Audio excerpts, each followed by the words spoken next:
We're going to start with classifying polynomials and writing them in standard form.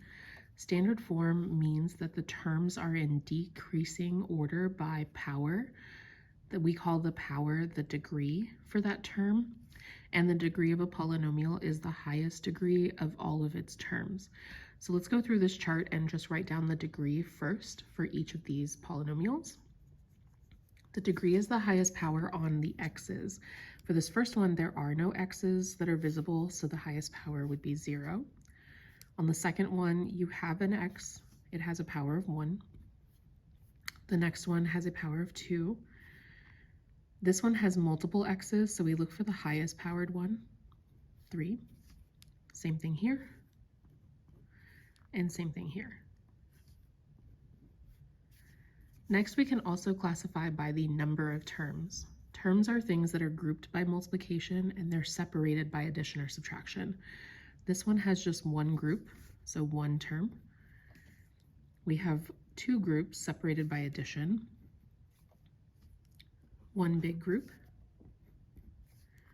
1, 2, 3. 1, 2. 1, 2, 3, 4. Now let's get into the names. Names using degree are names that we usually call functions that have these degrees. So to have no x means that it does not vary, so we call it constant. A function that just has an x with no other power is called linear. A function with the highest power of 2 we call quadratic. 3 is cubic, 4 is quartic, and 5 is quintic. When we name something by the number of terms, we use a prefix followed by the phrase nomial, meaning how many numbers. So when we have one number, it's monomial.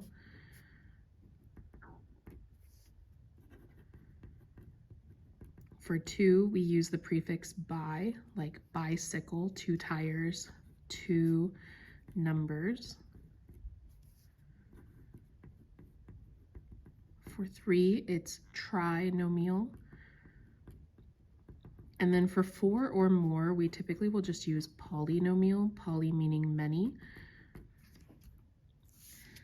Last thing is to write something in standard form also means that you have taken care of any powers, combined any like terms, and basically simplified it down as much as you can before you named it.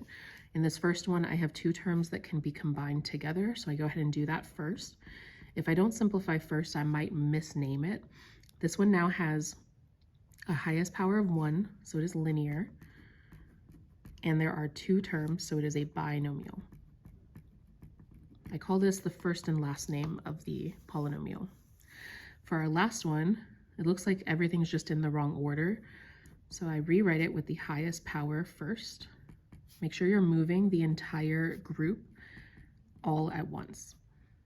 Now the highest power is 5, which is quintic, and I see 1, 2, 3, 4 terms, which is polynomial.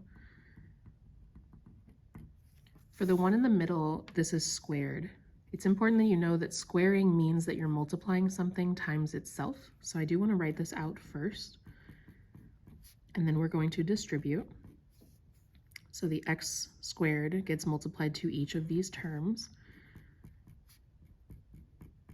And then the 1 gets multiplied to each of these terms.